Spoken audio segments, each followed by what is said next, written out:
میرے نبی کا فرمان ہے جس نے کسی نیک عورت پہ بدکاری کا بہتان لگا دیا وہ 100 سال مصلی پہ بیٹھ کے عبادت کرتا ہوا بھی اگر مرا تو جہنم میں جائے گا، جنت کی ہوا بھی نہیں اس کو مل سکتی ہے۔ تو تیسری چیز جو میرے نبی نے فرمایا کہ اپنے اخلاق اچھے کر لو، اور چوتھا فرمایا عفۃ فی طعمۃ، رزق حلال کماؤ۔ حرام بازار میں بکھرا پڑا ہے، 2 طرح کا حرام ہے، ایک کامی حرام ہے، ڈرگز بیچتا ہے، ہیروئن بیچتا ہے، چرس بیچتا ہے، افیم بیچتا ہے، شراب بیچتا ہے، یہ تو کامی حرام ہے۔ دوسرا کام تو ٹھیک ہے، کپڑا بیچتا ہے، لوہا بیچتا ہے، لیکن سارا دن اس میں ہیرا پھیری کرتا ہے، جھوٹ بولتا ہے۔ تو ایک کی مثال تو پیشاب کی ہو تو پاک ہو ہی نہیں سکتا، دوسرے کی مثال دودھ کی ہے جس میں چند قطرے پیشاب کے گر گئے تو دودھ تو پاک تھا، پیشاب کے قطروں کی وجہ سے وہ ناپاک ہو گیا۔ تو میری تیسری میرے نبی کی بات ہے، چوتھی میرے نبی کی آخری بات ہے، رزق حلال کماؤ۔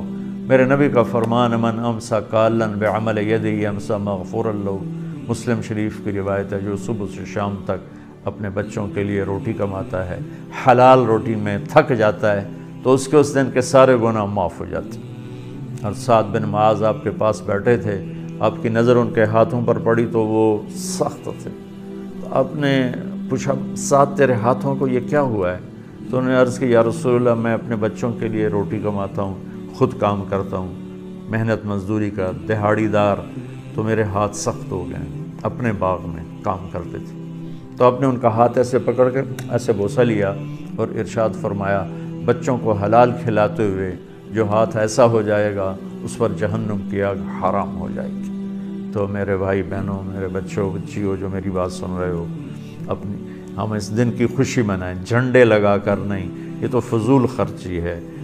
جی جھنڈیوں بنانے پر پیسہ لگانے کی بجائے اتنا پیسہ کسی غریب کا علاج کروا دیں، کسی غریب کی بیٹی کی شادی کروا دیں، کسی مصیبت زدہ کی مصیبت میں کام آ جائیں، کسی مقروض کا قرضہ ادا کروا دیں، کسی خیراتی فنڈ میں وہ پیسے جمع کرا دیں۔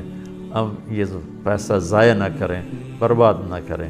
14 اگست کی خوشی منائیں کہ ہم ہمیشہ سچ بولیں گے، جھوٹ نہیں بولیں گے، ہمیشہ دیانتداری سے زندگی گزاریں گے، کسی کو دھوکہ نہیں دیں گے، ہمیشہ اپنے اخلاق اچھے کریں گے، کسی کے ساتھ بد اخلاقی نہیں کریں گے۔